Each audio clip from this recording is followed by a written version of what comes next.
Bharatiya Janata party Bharuch જિલ્લો તથા નારાયણ વિદ્યા વિહારના સંયુક્ત ઉપક્રમે વીર બાળ દિવસની ઉજવણી કરવામાં આવી હતી। 26 ડિસેમ્બર વીર બાળ દિવસ તરીકે ઉજવવામાં આવે છે। તે શીખ ઇતિહાસ અને ભારતીય સંસ્કૃતિમાં એક અત્યંત મહત્વપૂર્ણ દિવસ છે।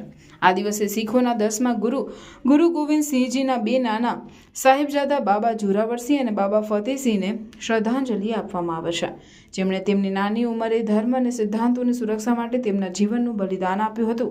ભારતીય જનતા પાર્ટી ભરૂચ જિલ્લો તથા નારાયણ વિદ્યા વિહારના સંયુક્ત ઉપક્રમે સ્કૂલ ખાતે વિશેષ આયોજન કરવામાં આવ્યું હતું, જેમાં ધારાસભ્ય રમેશભાઈ મિસ્ત્રી, ભરૂચ જિલ્લા ભાજપ પ્રમુખ મારુતિ સેટોદરિયા, મહામંત્રીઓ નિરેલ પટેલ, ફતેહસિંહ ગોહિલ તથા મુખ્ય વક્તા તરીકે પૂર્વ વનમંત્રી મોતીસિંહ વસાવા સહિત અન્ય અગ્રણીઓએ ઉપસ્થિત રહી વીર બાળ દિનની ઉજવણીનું મહત્વ વર્ણવતા સાથે ધર્મ અને સિદ્ધાંતોની સુરક્ષા અને તેમના જીવનનું બલિદાન આપનાર બાબા જોરાવરસિંહ અને બાબા ફતેહસિંહને શ્રદ્ધાસુમન અર્પણ કર્યા હતા।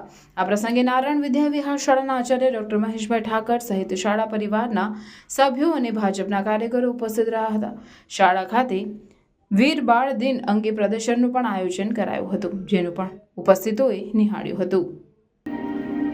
श्री गुरु गोविंद सिंह साहिब के साहिबजादों की बेमिसाल शहादत को हम कोटि कोटि नमन करते हैं।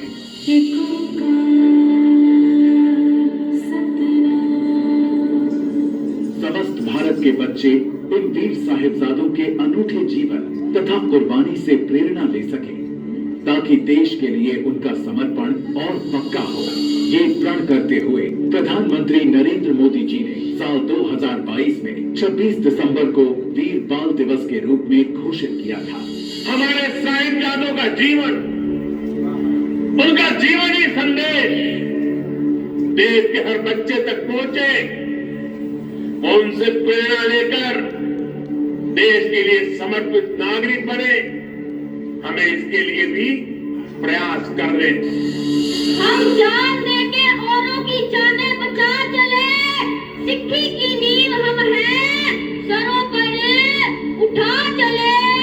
वाहेगुरु जी का खालसा, वाहेगुरु जी की फतेह।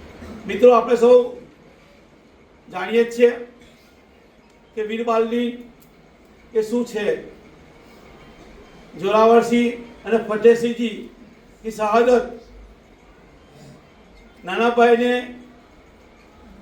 અને મોટા ભાઈને જે દિવાલમાં ચડી દેવામાં આવ્યા હતા અને શહીદી વહોરી હતી, તેનું આ આદરણીય નરેન્દ્રભાઈ મોદી સાહેબની સરકારે આજની તારીખને 26મી તારીખને વીર બાળ દિન તરીકે ઉજવણી કરી રહી છે।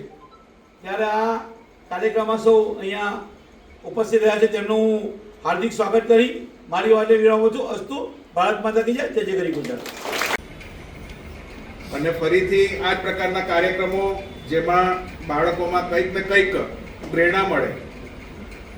આમ તો આપણા સિલેબસમાં જ હોય છે કંઈક ને કંઈક પ્રેરણા સ્ત્રોતોને સતત યાદ કરવા અને એની જરબરમાંથી કંઈક યાદ કરીને બાળકો કંઈ શીખે। અને એ જ નિમિત્તે આદરણીય વડાપ્રધાનશ્રીએ કીધું એમ 9 જાન્યુઆરી 2022માં આ વીર બાળ દિવસ ઉજવવાનું નક્કી કર્યું। આજે આખા દેશભરમાં અને વિદેશમાં પણ આ પ્રકારે વીર બાળ દિવસ ઉજવાઈ રહ્યો છે।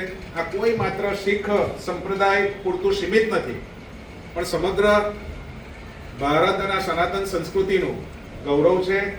એવા વીર બાળકોને યાદ કરીને આપ સૌ બધા આ કાર્યક્રમમાં ઉપસ્થિત રહ્યા, એમનું સ્મરણ કર્યું। એ બદલ ખૂબ ખૂબ ભરૂચ જિલ્લા ભારતીય જનતા પાર્ટી વતી હું આભાર માનું છું। 10મા ગુરુ ગોવિંદસિંહ ના આખો પરિવાર, સાહેબજાદા, એમના દીકરાઓ, એમના ભાઈઓ, એમના અનુનાયીઓ, જે એમને મુઘલ સામ્રાજ્યોએ ધર્મ પરિવર્તન કરવા માટે, મુસ્લિમ ધર્મ અંગીકાર કરવા માટે જે જુલ્મ અને અત્યાચાર કર્યા હતા, અને એ અત્યાચારની અંદર વિશેષ બે વીર બાળકો, એક 7 વર્ષના જે વીર બાળક હતા એ જોરાવરસિંહજી સાહેબજાદા, અને બીજા 9 વર્ષના સાહેબજાદા ફતેહસિંહજી હતા। એ બંને વીર બાળકો એ જે બલિદાન આપ્યું ધર્મ ખાતર, ધર્મની રક્ષા ખાતર, આટલી નાની ઉંમરમાં એક મહાન કાર્ય કર્યું, એટલે એમના યાદમાં એ વીર બાળકોને આપણે શ્રદ્ધાંજલિ આપીએ, એ વીર બાળકોને આપણે યાદ કરીએ અને આપણા બાળકોને એની પ્રેરણા મળે એના માટે આ કાર્યક્રમ રાખવામાં આવ્યો હતો અને કાર્યક્રમ ખૂબ સારી રીતે ઉજવવામાં આવ્યો. બધા આગેવાનોએ માર્ગદર્શન પણ પૂરું પાડ્યું.